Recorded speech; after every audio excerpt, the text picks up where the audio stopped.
한국의 기대 수명은 세계 11이다. 한국의 의료 시스템은 흠잡을 데 없는 수준으로 국제적으로 인정받고 있습니다. 꿈만 같은 100M 시대라는 용어가 이제는 정말 일상 용어가 되어버렸습니다.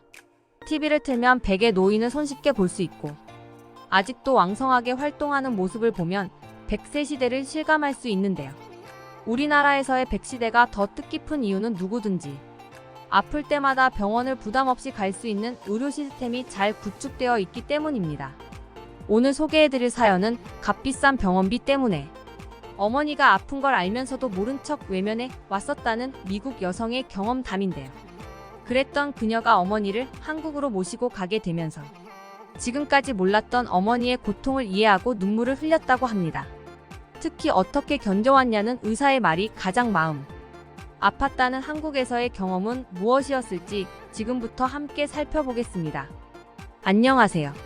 저는 미국 일리노이 시카고의 가족과 함께 살고 있는 애비게일 로버츠입니다. 우리 가족은 저와 제 남편인 벤자민, 로버츠 그리고 두 아들 마이클과 스미스까지 총 4명입니다.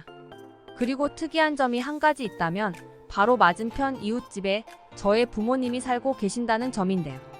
최근에 이사를 오셔서 우리 가족 모두가 자주 왕래하며 부모님 댁에서 자주 함께 저녁 식사 시간을 갖곤 합니다.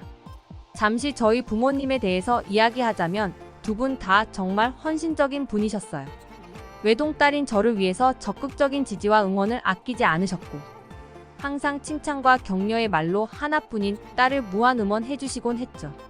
부모님의 사랑 아래 순탄한 어린 시절을 보내고 어엿한 어른이 되고 직장 생활을 하고 직장에서 지금의 남편을 만나게 되었습니다. 어머니께서는 줄곧 몸이 안 좋다는 말씀을 자주 하시곤 했어요.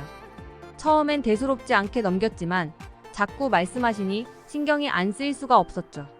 그렇지만 미국의 큰 병원비는 아무래도 너무 큰 부담이 되었어요.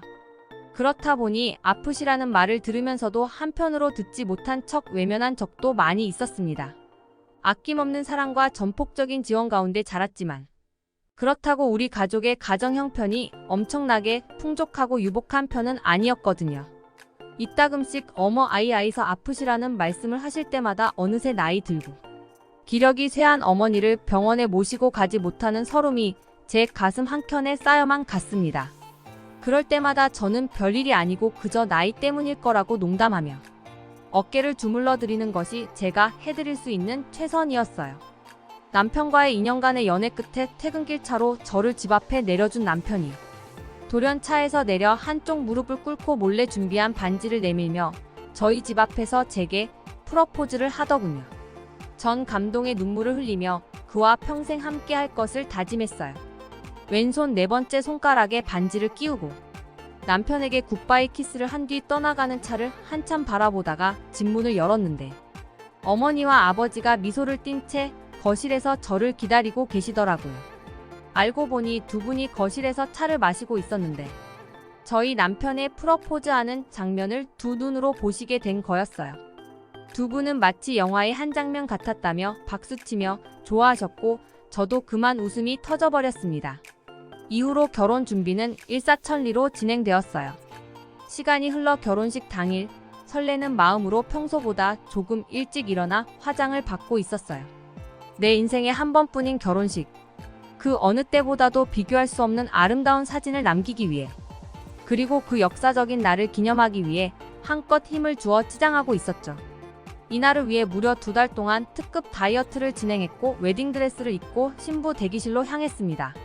5분쯤 지났을까 어머니와 아버지가 신부 대기실로 들어오셨어요. 저를 보시고는 우리 딸 오늘 정말 천사처럼 아름답구나 하고 칭찬하셨어요. 그 순간 어머니의 갑작스러운 기침이 시작되었고 기침이 멈출 생각을 하지 않았어요. 어머니께서는 연 괜찮다며 신경 쓰지 말라고 말씀하셨지만 심각한 기침이 계속되자 당황하신 표정이 얼굴에 드러났어요.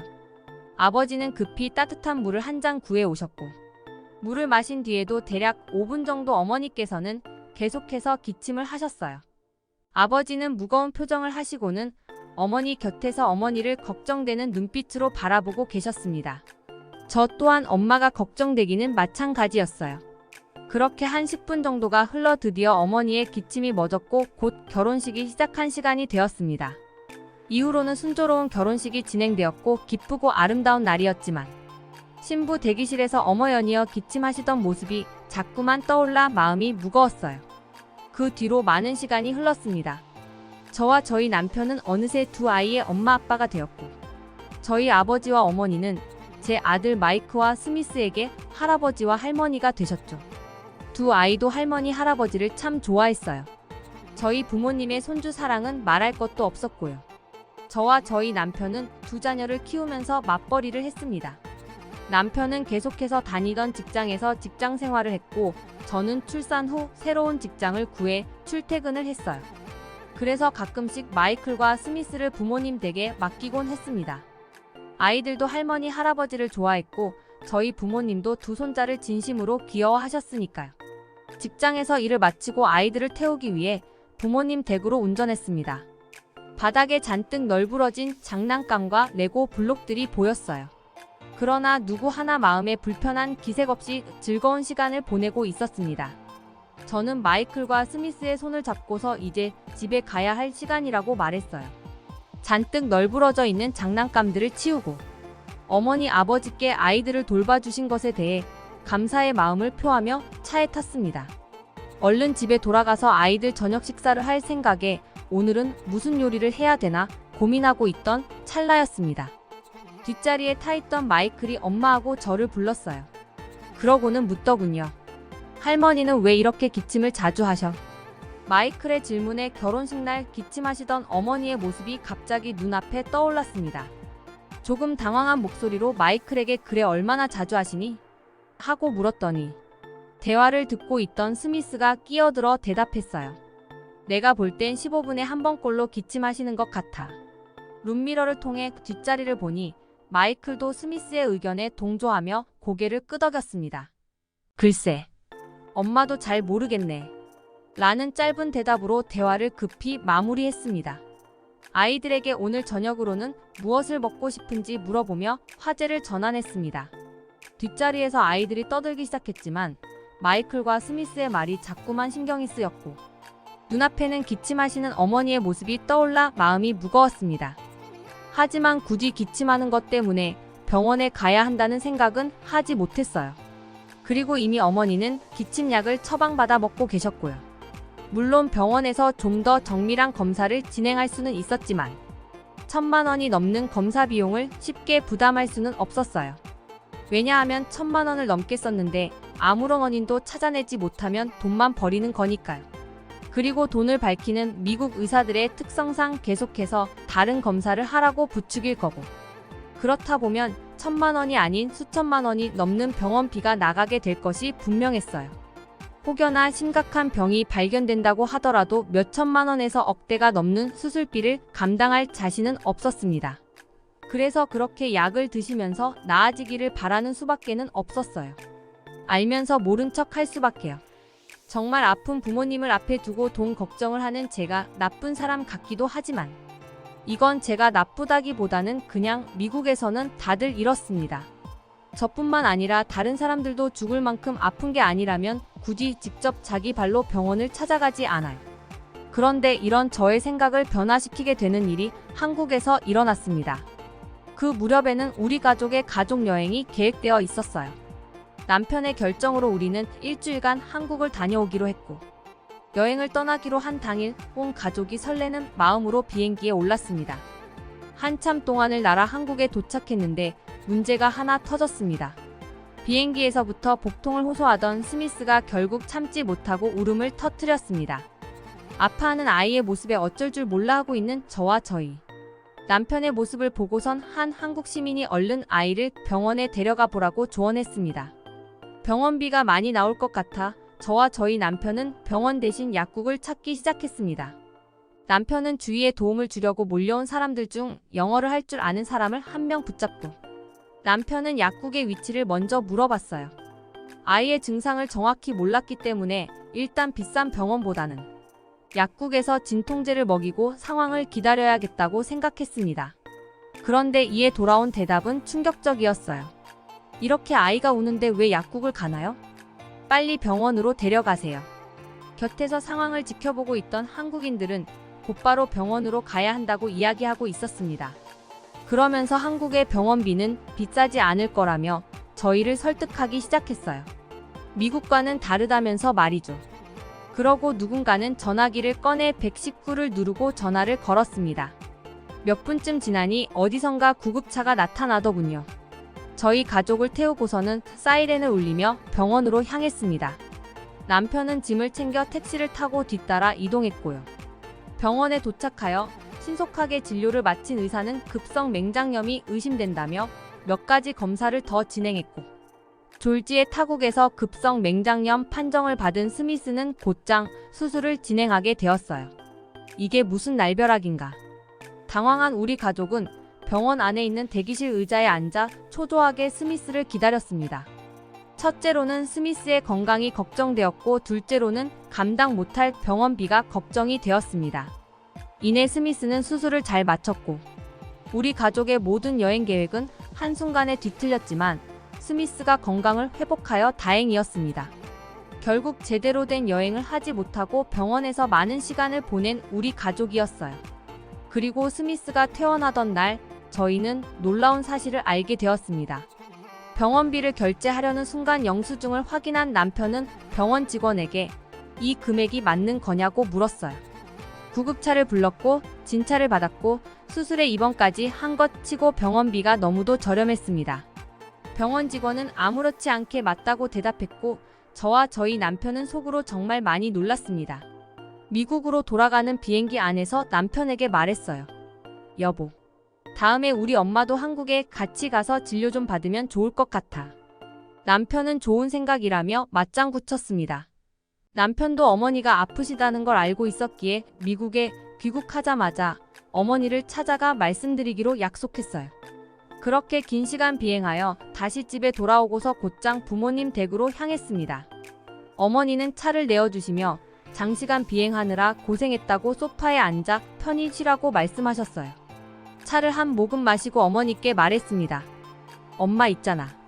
한국에서 있었던 일을 모두 설명하고, 스미스가 아팠는데 치료를 받고 깨끗이 나은 경험, 그리고 병원비가 놀랍도록 저렴했다는 사실을 전했습니다. 어머니는 스미스가 수술을 했다는 사실에 깜짝 놀라시더니 그래도 건강해져서 다행이라며 안심하셨어요. 그래서 말인데 엄마, 하고 운을 띄웠습니다. 어머니가 오랜 기간 동안 기침을 달고 사시면서 얼마나 고생하셨을지를 떠올리면 딸로서 너무나도 죄송스러운 마음뿐입니다. 어머니 본인만 괜찮으시다면 함께 한국에 가서 병원 진료를 받아보자고 말씀드렸습니다.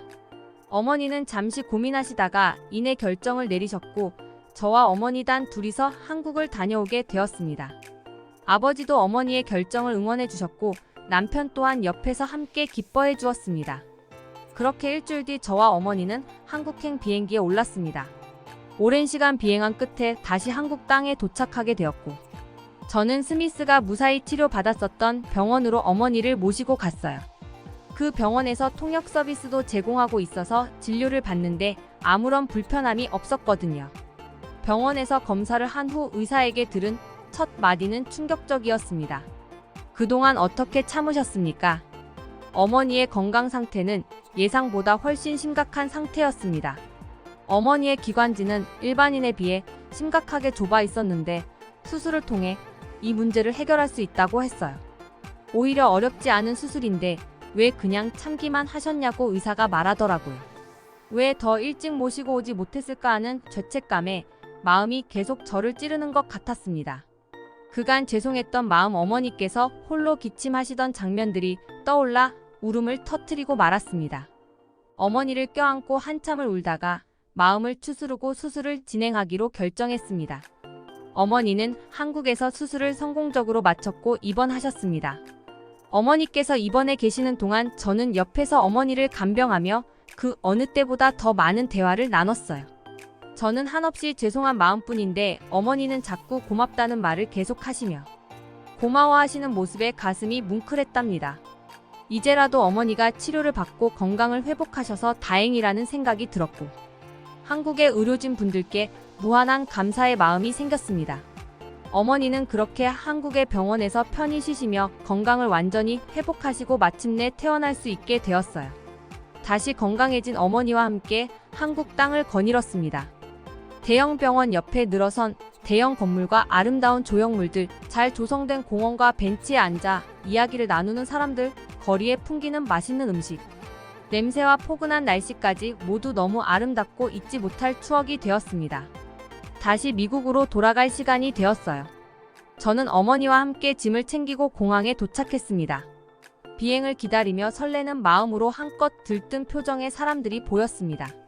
어머니와 저는 비행기를 타고 한국을 떠나기 전 창문 밖에 보이는 한국 땅을 다시 한번 바라보았습니다.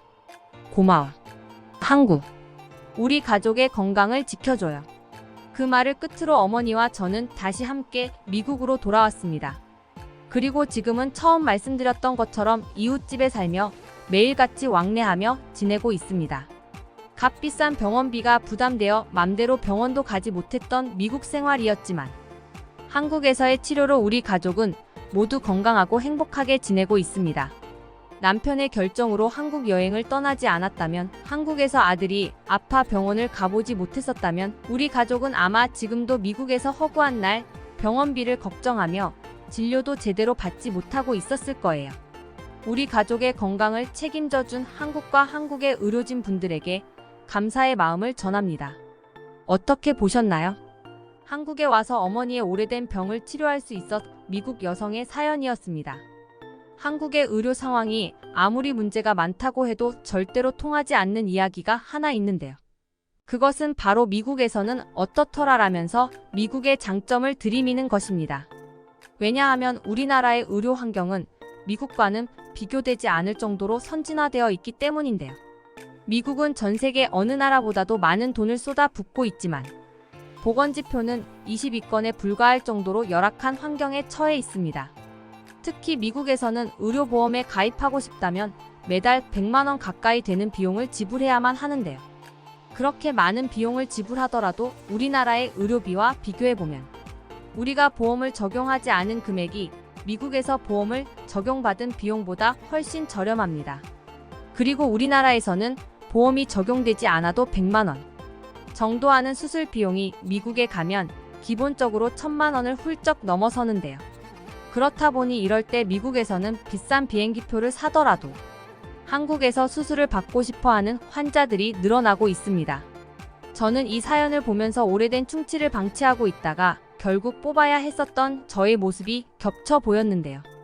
여러분은 사연의 어머니나 저처럼 아픈 걸 억지로 참지 마시고 한국의 의료 시스템이 훌륭하다는 사실을 기억하신 후 어서 빨리 병원으로 가서 진료를 받아보시길 추천드립니다. 어머니 건강을 되찾으셔서 정말 다행입니다.